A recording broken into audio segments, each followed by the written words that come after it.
چار بندوں کی توبہ پسند نہیں، چار بندوں کی ادائیں نہیں اچھی لگتی، چار بندوں کے سجدے قبول نہیں ہوتے، اللہ اکبر۔ صحیح احادیث میں آتا ہے کہ چار لوگوں کی معافی نہیں ہوتی۔ کون چار لوگ ہیں جی؟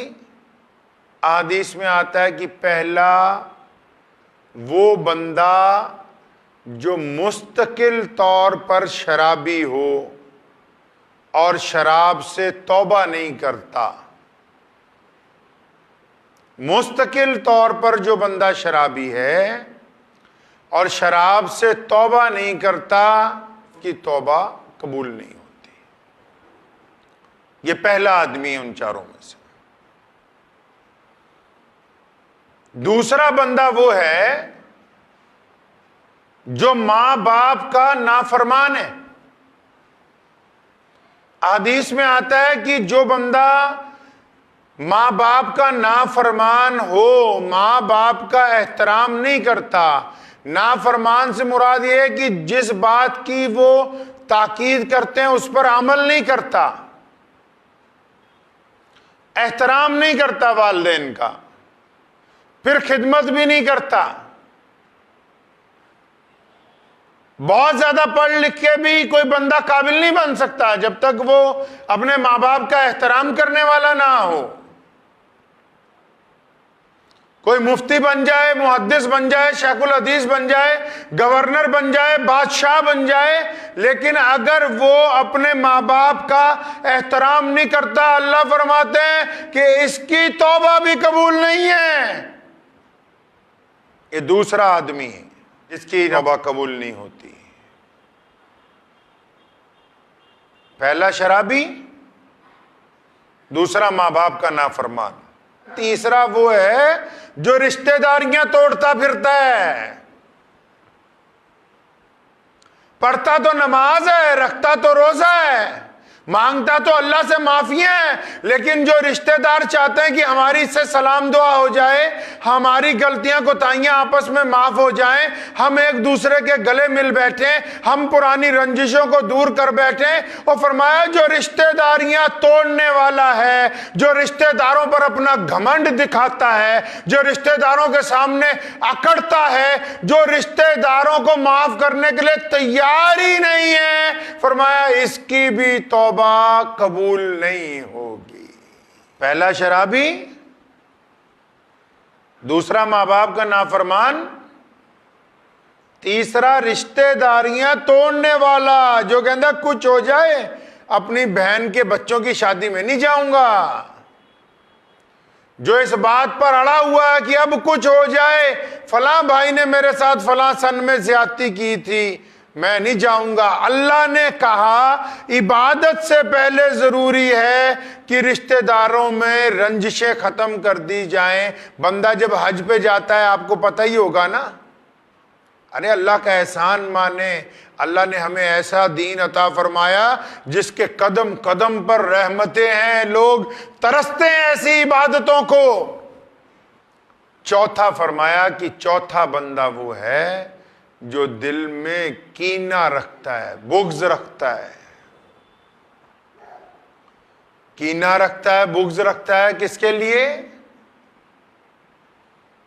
کسی کے لیے بھی، یہی نہیں کہ صرف اپنے مسلمان بھائی کے لیے، کسی کے لیے بھی۔ کینہ بغض کس کو کہتے ہیں آپ سمجھتے ہیں اس کو؟ کینہ بغض کہتے ہیں ایک بندہ اپنے دل میں، دماغ میں سازش تیار کرتا ہے دوسرے کے متعلق، چاہے وہ بھائی ہے، چاہے وہ پڑوسی ہے، چاہے وہ دوسرے کوئی مذہب کا ہے، مطلب جس کو جانتا ہے اور اپنے سے زیادہ ترقی کرتے ہوئے دیکھتا ہے، سازش تیار کرتا ہے کہ ایک باری میرے گیڑ چاجوے تینوں گیڑا دوا میں، ارادہ بناتا ہے، دل میں کینہ رکھتا ہے کہ ہاں اگر ایک دفعہ میرا بس چلے تب میں اس کا رگڑا لگا دوں۔ تبھی تو بہت ساروں کو اللہ نے طاقت نہیں دی، کئیوں کا بس چلے تو کئیوں کو سرے بازار پھانسی دے دیں. اسی لیے تو ہر ایک بندے کے ہاتھ میں اللہ کریم نے طاقت کی کنجی نہیں دی. 4 بندوں کی توبہ پسند نہیں, 4 بندوں کی ادائیں نہیں اچھی لگتی, 4 بندوں کے سجدے قبول نہیں ہوتے, چاہے وہ کروڑوں روپیہ بانٹ دیں, اللہ کو وہ پسند نہیں. کون؟ ایک شرابی کی توبہ پسند نہیں, ماں باپ کے نافرمان کی توبہ پسند نہیں, رشتہ داریاں توڑنے والا پسند نہیں, اور دل میں دوسروں کے لیے برائی رکھنے والا بندہ اللہ کو پسند نہیں.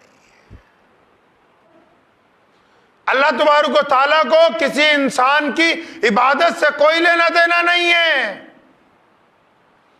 دنیا میں بڑے بڑے ترم خاں آئے, بڑے بڑے چلے گئے, لیکن اللہ تبارک و تعالیٰ کو وہ لوگ پسند ہیں جنہوں نے اللہ اور اس کے رسول صلی اللہ علیہ وسلم کی اتباع کی ہے, اللہ اور اس کے رسول سے محبت کی ہے, اور اللہ اور اس کے رسول سے ان لوگوں نے محبت کی ہے جنہوں نے لوگوں کے ساتھ ایمانداریاں کی ہیں. ایک صحابی رسول صلی اللہ علیہ وسلم ہیں, گھوڑا خریدنے کے لیے گئے. اب جب گھوڑا خریدنے کے لیے گئے تو جو بندہ بیچنے آیا وہ کم دام بتا رہا ہے, تو اس کو کہنے لگے بھائی نہیں تم تو بہت کم بتا رہے ہو, میں اور 100 دینار زیادہ دے دوں تو لے لو گے؟ کہنے لگا جی ہاں لے لوں گا. تو بیچ میں جو دلال ہوتے ہیں نا منڈی میں, اس نے کہا نہیں آپ کو ہو کیا گیا, زیادہ پیسے دے رہے ہو, یہ تو کم میں دینے کے لیے تیار ہے. فرمایا نہیں یہ گھوڑا زیادہ قیمت کا ہے, یہ مجھے لگتا ہے جان بوجھ کے کم قیمت میں بیچ رہا ہے, تم پوچھو اس سے. اس سے پوچھا تو اس نے کہا ہاں واقعی یہ گھوڑا زیادہ قیمت کا ہے, لیکن مجھے آج ہی پیسوں کی ضرورت ہے, میرے گھر میں میری بیٹی کی شادی ہے, تو میں مجبوری میں اپنا یہ قیمتی گھوڑا کم قیمت میں بیچ رہا ہوں. قربان جاؤں محمد رسول اللہ کے صحابہ پر, قربان جاؤں محمد رسول اللہ کے جانثاروں پر. یہ اللہ کا احسان ہے کہ اللہ نے ہم کو اس امت میں پیدا فرمایا میرے رسول نے سکھایا ہمیں کہ پترو سودا خریدنا ہے, مجبوریاں نہیں خریدنی. سودا خریدنا ہے, مجبوریاں نہیں خریدنی. فرمایا ہم اس کی مجبوری نہیں خریدیں گے. اور آج لوگ اس انتظار میں ہوتے ہیں کہ میرے پڑوسی کا بیڑا گھر کو, تو اس کی مجبوری میں اس کا مکان خریدوں گا. لوگ اس انتظار میں ہوتے ہیں کہ فلاں کا باپ مر جائے گا, یہ بھائی آپس میں لڑیں گے تب ان کی پراپرٹی خریدیں گے. یہ اور ہوں گے جن کا مزاج ایسا ہوگا کہ ہم مجبوریوں میں لوگوں سے سودے کریں گے. اللہ اس کے رسول نے ہمیں سکھایا کہ ہم مجبوریاں نہیں خریدتے, ہم کاروبار کرتے ہیں, مجبوریاں نہیں خریدتے. اور یہی صفات ہیں اسلام کی کہ آج ہم پوری دنیا میں پائے جاتے ہیں.